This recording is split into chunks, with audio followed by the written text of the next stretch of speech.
오늘 예수의 선물이라는 아기 예수의 선물이라는 제목으로 이렇게 말씀합니다만 성탄절 좀또 뜻밖은 아니고 기다렸지만 온 분들이 우리 조성현 집사님께서 그동안에 또 여러 가지 일들도 겪으면서 계셨는데 오늘 이렇게 오시고 또 참 우리가 교회 자녀들을 늘 생각하면서 했었는데 의현이 부연에 이렇게 온 것도 우리에게 선물이고요. 그리고 오늘 이제 우리 예배 중에 우리 신현욱 선생님 아주 가까운 곳 우리 조경희 전도사님이 301동 사시는데 302동이신가요? 302동이시고 304동에 사시는 선생님이시고 교회 오셔서 우리 그 이덕신 목사님과 기타 친구신데 오셔서 오늘 찬양 함께 하실 거고 그래서 오늘 우리 성탄절이 참 선물이 많은 성탄절이 되어서 너무 기쁩니다. 감사하고요. 그래서 저도 뭐 설교를 하지만 축제와 기쁨 가운데 말씀 나누는 시간이 되면 좋겠습니다. 짐은 시계를 팔아서 델라의 아름다운 머리카락에 맞는 머리핀을 샀습니다. 델라는 머리카락을 잘라서 짐의 고급 시계에 걸맞은 시계줄을 샀습니다. 그래서 델라는 나중에 저녁이 되어서는 델라는 이제 머리카락을 잘랐기 때문에 머리카락은 없는데 머리핀이 생겼고 짐은 시계는 없는데 시계줄이 다시 생기게 되었습니다. 오헨리의 현자의 선물, 매기의 선물이 아니라 현자의 선물 혹은 크리스마스 선물이라는 그 작품은 느낌이 참 아름답고 좋습니다. 이 오헨리의 작품은 원래 대체로 굉장히 냉소적이거든요. 냉소적인데 크리스마스 선물도 현실의 부조리를 좀 보여주긴 하지만 그래도 냉소적이지는 않아서 오헨리의 작품 중에 보기 드물게 마음을 따뜻하게 하는 작품입니다. 그래서 오늘 이 설교를 앞두고 생각하면서 그것이 아기 예수의 평화 때문에 오헨리의 냉소적인 것이 묻혀진 것이 아닐까 그런 생각도 해보았습니다. 여러분은 이번 성탄에 어떤 선물 하나 좀 받으셨습니까? 저는 어제 누가 그 홍삼액을 선물을 해서 제가 더 건강해지겠다고 인사말을 저는 답으로 선물 안 보내고 인사말만 이렇게 보냈습니다. 그리고 오늘 아침에 이제 예배 준비를 다 끝내고 저 자리 교회 맨 앞자리에 앉아서 커피를 한잔 마시면서 이렇게 교회를 둘러보고 있는데 갑자기 그 생각이 잊어버렸던 생각이 갑자기 그 생각이 들면서 하나님께서 이렇게 아름다운 교회를 우리에게 주셨구나 하는 그런 생각을 했습니다. 큰 교회를 지은 목사님들이 큰 교회를 보면서 느끼는 그 느낌하고 제가 저기 앉아서 이렇게 하나님께서 이렇게 아름다운 선물을 주셨구나 하는 그 느낌 저는 차이가 있다고 생각하고 저는 어쩌면 그 참 진심된 마음은 내가 더 크지 않을까 잘 모르겠습니다.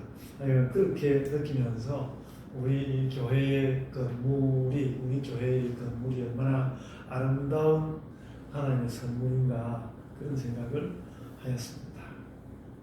많은 선물 여러분들 성탄절에 많은 선물을 주고 또 받으시기를 바랍니다. 이제 성경과 현실이 이어진 선물 이야기를 좀 하려고 합니다. 아주 너무 뻔한 이야기를 아주 진지하게 한번 해보려고 합니다. 주일이라는 우리가 내일 이제 주일 많이 할 텐데 주일이라는 날 그 자체가 예수께서 우리에게 주신 큰 선물입니다. 온 세계는 예수 그리스도께서 부활한 그 주일, 예수 그리스도께서 부활하신 날 그 주일을 휴일로 삼고 모두가 그날에 다 휴식을 취합니다. 예수께서 우리에게 주신 최고의 그 최고는 또 다른 것이 있지만 아주 대단히 우리의 큰 선물입니다. 예수 그리스도의 선물입니다. 그런데 여러분, 성경에는 생각보다도 주일에 대한 말이 그렇게 많이 나오지 않습니다. 복음서에는 예수님 부활 때 안식 후 첫날이라는 말이 나왔고요. 또 사도행전 이후로는 주일을 일컫는 말이, 정확하게 주일을 일컫는 말이 3번 나옵니다. 그러니까 오늘 우리 본문 7절에 나온 그 주간의 첫날, 사도행전 입장에서 그 주간의 첫날이라는 말이 나왔는데 이게 주일을 일컫는 말입니다. 그리고 그 사도행전 그리고 나서 이제 고린도전서 16장 2절 한번 찾아보십시오. 고린도전서 16장 2절에는 매주 첫날에 그 연보를 해라 하는 말이 나옵니다. 제가 한번 읽어보면요. 매주 첫날에 너희 각 사람이 수입에 따라 모아두어서 내가 갈 때에 연보를 하지 않게 해라. 그렇게 적고 있습니다. 이 연보라는 말은 주로 구제헌금을 말하는 것입니다. 구제를 하기 위한 헌금을 연보라고 하는 것인데 상식입니다. 그리고 또 한 번 계시록 1장 10절에는 주의 날이라는 말이 나옵니다. 이렇게 계시록 1장 10절에 이렇게 말했습니다. 주의 날에 내가 성령에 감동되어 내 뒤에서 나는 나팔 소리 같은 큰 음성을 들으니 그렇게 말했는데, 여기 나오는 이 주의 날이라는 말은 대체로 지금의 주일을 말할 것이다. 워낙 주일 아닌 날도 주의 날 그런 여들이 많이 있어가지고요. 그래도 여러 가지로 짐작할 때 이 날이 주일을 말할 것이다. 그렇게 추정합니다. 초대교회에 우리 그 기독교 초대교회의 주일 집회가 어느 정도 자리 잡았는지는 아주 확실하지 않습니다. 아주 확실하지는 않습니다. 그러나 그리스도인들이 한 주에 한 번을 모였다. 그리스도인들이 한 주에 한 번을 모였다고 생각한다면 아무래도 주께서 부활하신 그 주일에 모였을 가능성이 높다. 이렇게 생각합니다.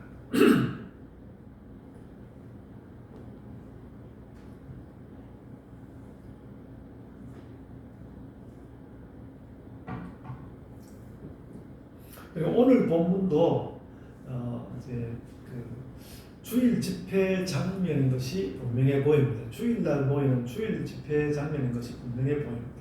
이 주일 집회는 그 여기 본문에 나오는 주일 집회는 완전히 주일 집회가 기독교 사회에 완전히 정착되었다는 것을 말하는 것인지 확실히 알 수 없고요.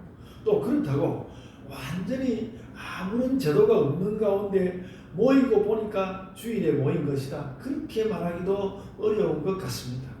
근데 그런 생각을 할 수 있는 것이 특히 이제 고린도전서 16장, 아까 말씀드린 대로 고린도전서 16장 2절에 보면 매주 첫날에 연보를 해라. 매주 첫날에 헌금을 하라. 그렇게 말씀을 했는데 이것은 주일마다 교회가 집회를 했다는 뜻이거든요. 이제 좀 그렇다고는 해도 신약 성경이 우리 이거 이제 좀 놀라운 사실이긴 한데요. 신약 성경이 주일 집회를 못 받기 위해서 많이 노력하고 있다고 말하기는 어렵습니다. 주일 집회를 하고 있는 것 같긴 합니다만. 그래서 아주 편견 없이 보았을 때 주일은 그렇습니다. 여러분 이제 그 예배학 책을 자세히 읽어보면요, 이제 주일 예배를 이야기하는 예배학 책을 자세히 보면요, 의외로 주일 성수, 주일을 거룩하게 지키는 것, 주일 성수에 대해서 크게 강조하지 않는 것을 발견할 수 있습니다. 물론 사람에 따라서 아주 강조하는 사람이 있기는 하지만 원래 기독교 교회는 모든 날에 예배할 수 있다는 것이 원칙이고 기본이었습니다. 어떤 날이라도 예배할 수 있다. 이것이 기독교 교회 집회의 원칙이고 기본이었습니다. 그래서 그것은 안식일 성수를 너무나 강조했던 유대교와 기독교 집회의 상당한 차이였습니다. 그리고 이제 바울은 갈라디아서 4장 10절 같은 말씀에서 갈라디아 교회를 향해서 날과 달과 절기와 해를 지키는데 너무 집착하는 것에 대해서 오히려 비판적으로 이야기하였습니다. 주로 이제 그 유대교와 관련해서 그런 이야기를 한 것이 합니다. 그렇습니다. 이렇게 기독교는 원래 매일 자유롭게 예배하는 종교입니다. 이 점에 있어서 사도행전 2장 46절은 매우 결정적인 정도입니다. 사도행전 2장 46절에 이렇게 말씀했습니다. 그 초대교회 집회 아주 성령 강림하던 그때의 집회의 모습인데 이렇게 말했습니다. 사도행전 2장 46절에 날마다 마음을 같이하여 성전에 모이기를 힘쓰고 집에서 떡을 떼며 기쁨과 순전한 마음으로 음식을 먹고 그렇게 말씀하고 있습니다. 기독교 교회는 날마다 모이는 것이 기본입니다. 그래서 우리가 요즘에 이제 새벽 기도회를 한다거나 혹은 또 매일 저녁 집회, 저는 우리 교회에 신자가 많아져서 호응하는 사람에서는 매일 저녁 집회 하고 싶은 사람이에요. 사실 매일 저녁 집회 그렇게 하는 것은 신자들이 모두 좋아해서 우리 그렇게 하자, 그렇게 하면 할 수 있는 일입니다. 뭐 어떤 분들은 저를 가르치는 선생님 가운데 한 분은 한국 교회 너무 많이 모인다고 그러는데 저는 너무 많이 모이는 것이 나쁠 건 없다고 생각합니다. 그렇습니다.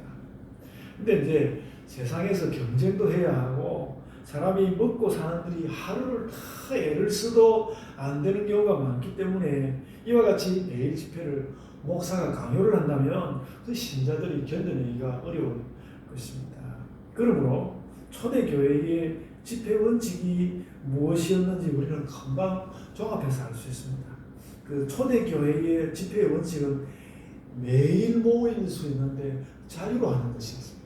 매일 자유로 모여서 예배하는 것이었습니다. 그래서 우리의 예배는 매일 자유롭게 모여서 드리는 것이 기본이고요. 이것은 오늘날도 적용되는 원칙입니다. 오늘날도 적용됩니다. 그래서 모이는 날로만 보면 그렇고요. 근데 여러분, 사도행전이 어떤 책입니까?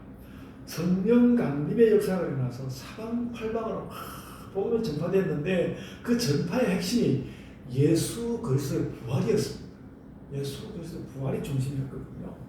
그러니까 제도적으로 주일을 판에 박아 놓았다기보다는 아주 자연스럽게 교회는 자꾸 주일에 더 집중적으로 모였습니다. 예수 그리스도 부활을 기념하니까 자꾸 더 주일에 집중적으로 모였습니다.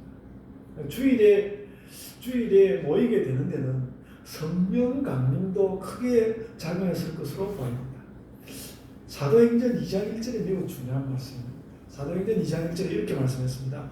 오순절날이 이미 이름에 그들이 다 같이 한 곳에 모였더니 성령 강림의 날을 이렇게 말했습니다. 오순절날이 이미 이름에 그들이 다 같이 한 곳에 모였더니 이렇게 말했는데요. 오순절은 원래 구약의 절기인데 오순절은 77절 혹은 맥추절이라고도 부릅니다. 근데 이 날이 이 오순절이 어떤 날이었는가 하면요. 안식 후 첫날이었습니다. 안식일 이튿날이었습니다. 그러니까 요즘으로 치면 주일날인 것이죠. 안식 후 첫날이었습니다. 안식일은 토요일이고 그 다음 날이니까 주일이잖아요. 요일로 치면 지금의 주일인 것이죠. 구약시대 때부터 그랬습니다. 구약시대에도요, 여러분, 구약시대에는 안식일만 지켰는 것 같아도, 구약시대에도 안식일 이튿날을 절기로 지킨 예들이 들어 있습니다. 여기 있거든요. 구약시대부터 그랬습니다. 레위기 23장 15절, 16절에 이렇게 나와 있습니다. 레위기 23장 15절, 16절인데요. 이렇게 말했습니다. 안식일 이튿날, 곧 너희가 요제로 곡식단을 가져온 날부터, 이게 이제 초실절이라고 부르는데 안식일 이튿날 초실절이 있고요. 그때로부터 세워서 7 안식일의 수요를 채우고 또 7 안식일 이튿날까지 합하여 50일을 계수하여 새 소재를 드려라, 이렇게 말하는데 이게 오순절입니다. 이게 7 안식일 이튿날까지 50일 세라, 이게 오순절이거든요. 그래서 오순절은 이스라엘 절기인데 원래 안식일 이튿날이었습니다. 원래 안식일 이튿날이었습니다. 성령께서 바로 이 안식일 이튿날, 즉 주일에 강림하신 것입니다. 그래서 성령 강림절은 자동적으로 주일날, 이렇게 주일에는 예수님이 부활하기도 했고 또 성령이 강림하시기도 했습니다. 기독교 교회는 자동적으로 그날에 이렇게 집회를 할 수밖에 없게 된다는 것이죠. 물론 날마다 모이는 게 기본인데, 기독교 신자들은 매일 자유롭게 모여서 예배했지만 특별한 날에 모이자고 한다면 주일날 모이게 된 것이죠. 그래서 여러분 여담이지만은 안식교가 토요일에 집회를 모이는 것은 의도적으로 좀 주일이나 성령 강림을 폄하하는 것 같기는 하지만 그 토요일 날 그렇게 집회하는 것이 기독교 교회에서 절대 해서 안 되는 일은 아닙니다. 안 되는 일은 아니고요. 그래서 우리도 토요일에 모일 수 있습니다. 근데 안식교인들이 너무 이제 유대교적인 질서를 고집하는 것이 문제지, 그들이 토요일에 모인다는 것 자체가 완전히 문제의 본질은 아닙니다. 제가 이 정도 설명하면 이제 교회의 집회 그리고 주일날 모이는 것에 대해서 여러분들에게 충분히 그 역사적인 형편을 알려드린 것 같습니다. 그래서 기독교인들은 무슨 날이든 어떤 날이든 자유롭게 모여서 예배하는 것이다. 그래서 우리가 주일에 다른 날에도 많이 모여서 예배하면 좋습니다. 그러나 부활과 성령 강림이라는 큰 역사적인 사건으로 인하여서 저절로 주일날 모이는 것이 기독교 교회의 제도가 되었습니다. 그래서 주일은 안식일처럼 절대로 모여야 돼. 그렇게 안 모이면 하나님께 벌받아 하는 이런 그렇게 모이는 날이기보다는 더 자유롭게, 더 은혜롭게, 더 뜻깊게 모이는 예배의 날, 그 날이 바로 주일입니다. 근데 목사님 왜 성탄절에 주일 이야기를 왜 합니까? 바로 이 주일 이 날 자체가 주님이 우리에게 주시는 선물이라는 것이죠. 주일마다 쉬지 않습니까? 자동적으로 쉬지만 이게 주께서 부활하시는 그 일로부터 시작된 날이라는 것이죠. 주께서 우리에게 주신 선물입니다. 우리나라의 노동운동의 역사가 있습니다. 1960년대, 70년대에는 일요일 특근이라는 것이 그 노동자들에게 있었습니다. 주로 봉제공장 같은 곳에서 휴일도 없이 일하는 잘못된 관행이었습니다. 비록 그런 역사가 세계 어디나, 영국 같은 데도요, 그 비슷한 것이 있었던 것 같습니다. 세계 어디에나 있기는 했지만 유럽에서는 일찍부터 주일이면 쉬는 것이 제도화되어 있었습니다. 전 대륙이, 왜냐하면 전 대륙이 기독교 사회가 되었고, 하여 주일이면 예배를 드려야 되니까, 어쨌든 당연히 그날을 휴일로 해야 했습니다. 근데 그것이 기독교 초기부터 그러지는 않았습니다. 기독교를 박해하는 왕들이라면 일부러라도 이제 예수님 부활한 그 주일 주식은 피했을 것입니다. 그래서 제가 이제 역사를 살펴봤는데, 주후 313년에 콘스탄틴 황제가 밀라노 칙령을 내려서 종교를 관용한다, 이제 기독교도 받아들이는 종교를 관용한다, 이렇게 이야기했고요. 그러다가 321년에 8년이 더 지났죠. 주후 321년에 태양의 날이라는 것을 선포했는데, 그것이 바로 오늘날 우리가 말하는 썬데이입니다. 썬데이, 태양의 날을 선포를 했고요. 이것은 이제 로마에 이미 있는 기존의 종교 관행을 따른 것이긴 하지만, 아마도 이때로부터 유럽의 한주를 7일 주기로 하는 한주 7일 주기가 제대로 시작된 것 같습니다. 그래서 우리가 현재 쓰고 있는 7 요일의 이름이 이때 정해졌고요. 주일은 또 썬데이라고 불렸지만 우리는 주일로 지키고 있는 것이죠. 그러니까 약간 그 로마의 그 종교 관행도 들어있고 기독교가 뭉쳐진 그런 상태로 정해졌습니다. 그래서 문화라는 것이 이렇게 저렇게 이제 흘러다니기 마련이라서 완전히 기독교적으로 정해진 날은 아니지만, 로마의 그 날들에, 로마에 흘러가는 날들에 기독교의 7일, 한 주를 7일로 하는 주기가 얹혀졌고, 콘스탄틴 황제는 특히 이 태양의 날에 썬데이에 휴식을 취하라고 선포를 하였습니다. 이 태양의 날에 선포를 해라. 그리고 취했고요. 이 날이 그래서 주일이고, 이때의 그 황제 콘스탄틴도 이미 기독교인이 되어 있었습니다.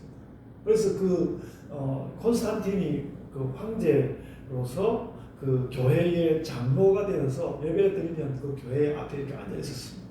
그 날을 휴일로 선포하고 예배를 드리고 그렇게 하였습니다.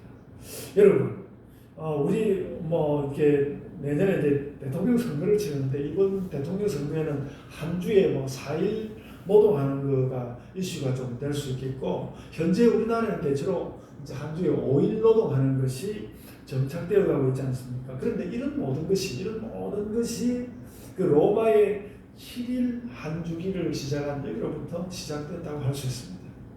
우리나라는 되게 열흘을 이렇게 순이라 그래서 조순, 중순, 하순 이렇게 하는 거 보면 아마 쉬었다면 열흘에 한 번 쉬었을지 잘 모르겠습니다. 하여간 로마의 그 7일 한 주 주기 그것이 그렇게 시작되었고요. 그리고 그날이 생활 속에서 정착된 것은 그 주일만 되면 기독교 교회가 꼬박꼬박 예배를 드린 것이죠. 그러니까 7일마다 예배가 꼬박꼬박 다가오니까 그 7일 주기를 사회가 문화적으로 지킬 수밖에 없게 된 것이라는 거죠. 기독교인이 아닌 사람들은 썬데이는 주일이 아니라고 말할 수 있지만은 온 세계에 이 주일 휴일이 정착된 것은 기독교인들의 예배 때문이었습니다.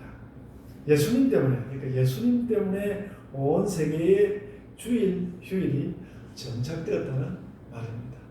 너무 뻔한 이야기를 제가 너무 진지하게 역사적으로 한번 여러분에게 말씀드립니다. 그러니까 오늘 제가 예배를 드리면서 우리가 아기 예수 오셔서 또 예수님 오셔서 우리에게 무슨 선물 주셨나 그 생각을 곰곰해 보는 가운데 주일을 우리가 선물 받았다는 그 이야기를 꼭 그렇게 오늘 하고 싶었습니다. 그래서 여러분 주일에 잘 쉬기를 바랍니다. 너무 취미에 빠져들지도 마시기를 바랍니다. 그래서 주님께 예배 드리는 것을 제일 우선으로 삼고 그 다음에는 또 사랑하는 사람들하고 이렇게 사랑을 또 나누고요. 제가 지난 주일날 말씀드린 것처럼 우리 기독교인의 삶은 일상을 잘 사는 것에다가 타인을 돕는 것, 그거까지 함께하는 것이니까 주일에 자발적인 구제는 주일날 할 수 있는 훌륭한 일입니다. 그래서 주일이 되면 우리에게 생명 주신 하나님, 또 우리 제사함의 길을 주신 예수님, 또 우리 옆에 오셔서 지혜가 되시는 성령님 이렇게 만나서 살면 되는 것인데요. 우리는 이 날을 예수께 선물로 받은 것입니다.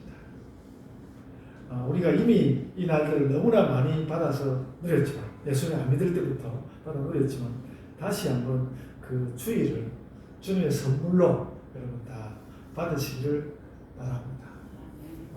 여러분 생애의 모든 주일을 예수님의 선물로 받았다 이렇게 이해를 하시면 좋겠습니다. 그래서 여러분 주일에는 예배도 잘 드려야 하지만 주일에 잘 쉬어야 합니다. 저는 이제 월요일 날 그 학교 수업해야 되기 때문에 주일 날 그 수업 준비하는 것 때문에 예배 드리고 하면 그 수업 준비 때문에 머리가 아팠는데 이제 방학이 되어서 제가 이제 주일에 잘 쉬려고 합니다. 여러분 그런 분이 있습니다만 제가 고3 때 이랬습니다. 고3 때 제가 일찍 교회 가가지고요. 아침 5시에 새벽 기도해요. 그리고 9시 되면 주일학교 교사하고요. 11시에 장년부 예배 드리고 오후 2시에 또 청소년부 예배 드리고 그리고 오후 4시 30분에 주일학교 오후 예배 그리고 저녁 7시 30분에 장년부 예배 그리고 헤어지기 전에 주일학교 교사 기도회 그리고 저녁 9시 되면 제가 집에 갔으니까 저희 어머니가 얼마나 이제 입시를 앞둔 고3 학생을 보고 얼마나 걱정을 했겠습니까? 그래도 막 그때 그랬고 저는 그때 너무 저희가 즐거웠고 저희 어머니가 걱정된다고 말씀 몇 번 하셨는데 그래도 막 어떻게 성경은 지키고 이렇게 견뎌냈습니다. 제가 아마 그때 공부를 주일날 그 예배를 안 드리고 공부를 더 열심히 했으면 미국을 가가지고 한국에 없었는지도 모릅니다. 완전 이제 예수께 중독된 것처럼 그렇게 주일날 그렇게 살았는데요. 근데 저는 짧은 기간 그것이 좋았지만 그게 항상 좋은 방법은 아닌 것 같습니다. 누구에게도 권고할 수 없는 그런 주일을 제가 보냈습니다. 그러나 이제 생각해 보면 하나님 생각하는 그런 활동이 조금도 없이 그냥 쉬기만 한다면 그 주일은 너무 맹목적이 되고 말 것 같습니다. 그래서 예배와 휴식과 또 성경에서 권고하는 구제가 함께 가는 것이 교회가 생각하는 주일 생활입니다. 오늘 제가 이제 우편함을 보았더니 우편함에 그 유엔 난민 기구에서 아프가니스탄 너무 어렵다고 좀 구원해 주기를 바라는 그런 편지가 와 있더라고요. 그런 거에 우리가 답해야 할 것입니다. 이것을 그래서 주일에 우리가 주일의 이 일을 그러니까 주일 성수 이 이야기 저도 어릴 때부터 많이 들어왔는데 사실 성수라는 말은 그 안식일 성수 거기가 있는 것이고 주일 성수라는 말보다는 그런 제도적 규정으로 여기보다는 성수란 말이 그렇게 나쁘진 않습니다만 제도적 규정으로 여기보다는 그 주일을 예수님의 선물로 받아서 기쁘게 이렇게 하나님을 만나고 그리고 알맞게 잘 쉬고 또 누군가 그 옆에 있는 사람이 어려운데 그를 도와줄 수 있으면 그게 주일로서 참 좋은 하나님께로부터 받은 좋은 선물 주일이라는 것입니다. 여러분 오늘 본문을 보면요 유두고는 바로 그 주일에 생명을 다시 얻었습니다. 물론 죽긴 했지만 10절에 보면 유두고가 그 주일에 생명을 다시 얻었고 그리고 다른 성도들도 그가 다시 생명을 얻은 그것을 인하여서 위로를 받았다. 그렇게 말씀하고 있습니다. 그러니까 이것은 주일이라는 그날의 기본 선물에 그 교회에 덧붙여진 특별한 선물이라고 할 수 있습니다. 여러분의 삶에서도 그 주일이 아름답고 경건한 날로 선물로 주어지고 거기에 또 생명과 위로가 더해져서 더욱 아름다운 선물이 되기를 소망합니다. 그리고 오늘 그 본문 7절을 보면요. 이 특별한 주일에 이제 죽었던 유두고가 살아난 이 특별한 주일에 신자들이 밤중까지 모였고 7절에 보면 이 바울의 이야기가 길어져서 밤중까지 모였다고 말했고 또 11절을 보면 다음 날이 새기까지 이야기를 했다고 말씀하고 있습니다. 그러니까 우리가 요즘에 말하는 신야 예배와 철야 예배를 다 한 거예요. 바울 사도가 이 교회에서 신야 예배와 철야 예배를 다 했습니다. 근데 이거는 정기적인 것이 아니고 부정기적인 것이죠. 부정기적인 것. 그래서 저는 우리 교회가 이런 자유를 가지고 부정기적으로 이런 예배를 좀 드리면 좋겠습니다. 이런 예배를 드리면 좋겠습니다. 주일은 이런 특별한 선물이 될 수 있는 것입니다. 저는 이제 그런 부정기적인 예배를 관련해서 전에도 한 말씀드렸지만 우리 교회가 24시간 예배 제가 전에 권사님에게 어떠시겠다고 물어봤더니 24시간 어떻게 예배 드리냐고 이렇게 하셨는데 그래도 이제 예배를 드리다가 그러니까 그 24시간 예배를 드리려고 하면 그 잠잘 수 있는 것도 마련해가지고 예배 드리고 있어요. 예배는 이제 계속 이어지는데 이제 쉬고 싶은 사람도 가서 좀 쉬기도 하고 또 자다가 깨면 또 일어나서 또 예배 드리러 오고 그런 그 한번 좀 해봤으면 좋겠다는 생각이 들어요. 그렇게 했을 때 우리에게 그 예배는 어떻게 느껴질까? 안 해봤기 때문에 모르는 거죠. 경험해보지 않으면 모르거든요. 저는 그것을 해보면 그것이 또 어떤 아주 특별하다기보다는 뭔가 더 잊지 못할 경험으로 우리에게 남을 수 있다는 생각이 들거든요. 그 태백에 있는 그 예수원에서 1년에 한 번씩 그 24시간 예배를 드리는데 그 전에 제가 한번 가보려고 약속을 했는데 다른 일이 생겨가지고 가지를 못했던 적이 있습니다. 언제나 제가 거기 한번 가보고 오면 여러분들에게 또 그거 하자고 여러분에게 보챌는지 모르겠습니다. 그래서 매년은 아니라 10년에 한 번 정도는 24시간 예배 드려볼 수 있지 않을까? 하나님께 우리가 주일을 선물로 받고 그 외에 또 다른 특별한 선물도 지내다 보면 받고 그런데 예배도 그렇게 드릴 수 있지 않을까 하는 생각을 합니다. 여러분 우리의 예배는 우리 기독교인들의 예배는 어떤 날 어떤 시에도 할 수 있습니다. 어떤 날 어떤 시에도 할 수 있고요. 이것부터가 예수님의 자유로운 선물이고요. 그런데도 주일은 특별한 날로 굳어졌습니다. 예배를 드리는 특별한 날로, 선물의 날로 굳어졌는데 이것도 예수님의 선물입니다. 주일을 여러분 주일을 아름답고 행복한 선물로 받는 우리 온 예본교회 성도들 다 되시기를 바랍니다. 아멘. 자, 기도하겠습니다. 은혜가 풍성하신 아버지 하나님, 우리가 늘 보내는 그 날 주일 주께서 우리에게 선물로 주시고 저희가 예배 드리는 것도 물론이고 또 주께서 쉬게 하시는 그 일로 인하여서 잘 쉬는 날로 삼게 하여 주옵소서. 주님, 저희가 마음 아파하며 또 어려운 그 이웃을 위하여 저희가 한 걸음 나아가므로 그것이 또한 저희 삶의 귀한 휴식, 귀한 선물이 되게 하여 주옵소서. 이런 모든 것들을 예수 그리스도의 자유로움으로 저희들이 받아서 자유롭고 기쁘고 또 늘 또 밝은 얼굴로 하나님을 바라보는 예본교회 되게 하여 주옵소서. 감사하고 예수님 이름으로 기도드리옵나이다. 아멘.